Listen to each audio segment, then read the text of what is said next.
चीन और भारत के ताल्लुकात से कौन नहीं वाकिफ़। 2 सालों से चीन और भारत में शदीद कशीदगी जारी है। गलवान क्लैश के बाद से अब तक दोनों ममालिक में ताल्लुकात मामूल पर नहीं आ पाए। गलवान में चीन ने सिर्फ डंडों से भारत के 20 फौजी मार दिए थे। इस वक्त दोनों ममालिक के ताल्लुकात बदतरीन सतह पर पहुंच चुके थे और दुनिया यही प्रिडिक्ट कर रही थी कि दोनों ममालिक में जंग छिड़ सकती है। लेकिन मोदी के डिसीजन ने सबको हैरान कर दिया था और मोदी ने ये जंग होने नहीं दी थी और चीन से 20 फौजियों का बदला लेने का ऐलान किया था। और बदला लेते हुए भारत ने चीन की 20 मोबाइल एप्लीकेशंस पर पाबंदी लगा दी थी और इस तरह मोदी सरकार ने चीन से बदला लिया। गलवान वैली क्लैश के बाद पूरी दुनिया में भारत की कमज़ोर फौज का पोल खुल गया जो किसी काम की नहीं थी। पहले पाकिस्तान से अभिनंदन पीटा और फिर चीन से भारत के फौजी। अब चीनी फौजी जहां भी जाते हैं अपने साथ कैमरास ज़रूर लेकर जाते हैं ताकि वो किसी जगह की तस्वीर ले सकें या अगर कोई मसला हो जाता है तो इस दौरान भी इसकी तस्वीर लेकर कोई सबूत इकट्ठे कर लिए जाए ताकि वक्त आने पर वो काम आ सकें। अब इसी का फ़ायदा चीन को हुआ है और चीन भारत को औकात में रखने के लिए कुछ अरसे के बाद एक तस्वीर जारी कर देता है जिससे भारतीयों के तन बदन में आग लग जाती है। इस बार एक और तस्वीर जारी करके चीन ने भारत को इसकी औकात याद दिलवा दी है।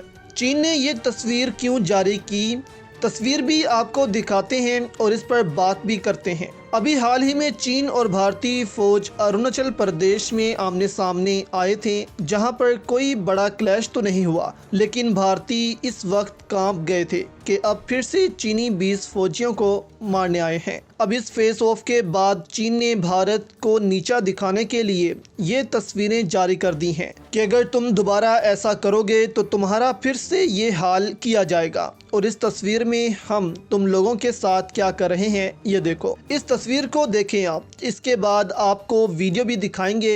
इस तस्वीर में बहुत से भारतीय फौजियों को चीन ने कैदी बनाया हुआ है और खूब मार पीट कर कहीं लेकर जा रहे हैं। इस तस्वीर के सामने आते ही भारतीय शर्म से पानी पानी हो चुके हैं कि ये क्या हाल बना दिया था हमारी फौज का चीन की फौज ने। अब इस तस्वीर को आप ज़रा जूम करके देखेंगे तो इसमें आपको अभिनंदन नज़र आएगा। अभिनंदन तो नहीं लेकिन इस फौजी ने भी इस जैसी ही मूंछें रखी हैं और शायद अभिनंदन को देखकर ही इसने ये मूंछें रख ली हों और इन मूंछों की बदकिस्मती से इस फौज को भी मुश्किल का सामना करना पड़ा और अभिनंदन की तरह ये भी दूसरे मुल्क की फौज का कैदी बन गया। ये तस्वीर देखें अभिनंदन की पाकिस्तान में तो अभिनंदन काफ़ी खुश था। इसे चाय पिलाई गई, खाना खिलाया गया, नए कपड़े दिए गए, इलाज करवाया गया। लेकिन इस अभिनंदन जो चीन के कब्ज़े में चला गया था इसको तो लगता है जैसे मार ही खिलाई गई है।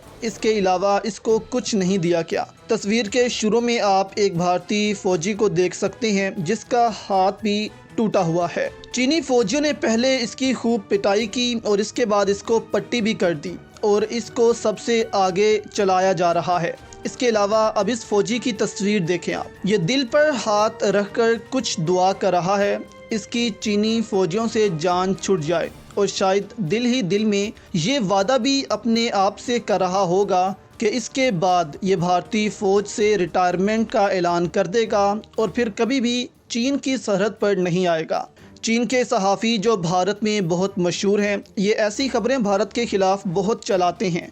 इस पर भी उनका ट्वीट सामने आया है। उन्होंने कहा कि एक तस्वीर जून में होने वाले गलवान क्लैश की सामने आ रही है जिसमें भारतीय सोल्जर को देखा जा सकता है कि वो ज़ख्मी है और इनको चीनी फ़ौज ने कब्ज़े में लिया हुआ है।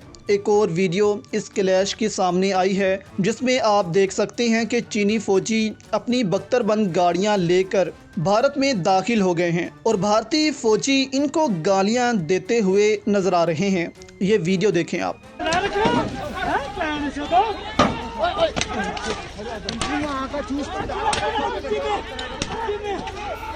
इसकी फोटो खींचा, गाड़ी की फोटो खींचा हुआ है, सब खींचा हुआ है, खींचा हुआ है। मार मार मार। सीटा में रखो। 엔진 또 구로 엔진 अब इस पर गाड़ियों को बचाने के लिए चीनी फौजी ऊपर से भारतीय फौजियों पर पत्थर फेंकना शुरू कर देते हैं, जिससे बहुत से भारतीय फौजी भी जख्मी हुए हैं और चीनी फौज को गालियां देते हैं। इस तस्वीर के सामने आने के बाद भारतीय फौजी किसी को मुंह दिखाने के काबिल नहीं बचे। सब अपने मुंह छुपा कर बैठे हैं कि अब अपनी आवाम को क्या जवाब दें। इतनी कमज़ोर फौज के होने के बावजूद भी भारतीय हुकूमत चीन के खिलाफ रोज़ महाज खोल कर बैठी होती है। यहाँ दिल्ली में बैठकर मोदी सरकार चीन को धमकियां दे रहे होते हैं और वहाँ सरहद पर भारतीय फौजी चीन से मार खा रहे होते हैं। अब तो भारतीय फौजी भी डरते हैं चीन की सरहद के पास जाने से, कहीं इस बार उनको ही पकड़ ना लिया जाए। चीन पाकिस्तान इस खित्ते में अमन चाहते हैं, लेकिन भारत जो दहशतगर्दी फैला रहा है, रोज सी पैक के मंसूबों को निशाना बनाता है। इससे चीन भी तंग आ चुका है। अब चीन चाहता है कि एक दफ़ा ही भारत का काम तमाम कर दिया जाए और भारत से ये तमाम इलाके छीन लिए जाएं जो इसने गैर कानूनी तौर पर कब्जे में लिए रखे हैं, जिसके बाद चीन और पाकिस्तान का सी पैक का मंसूबा हमेशा के लिए महफूज बन जाएगा।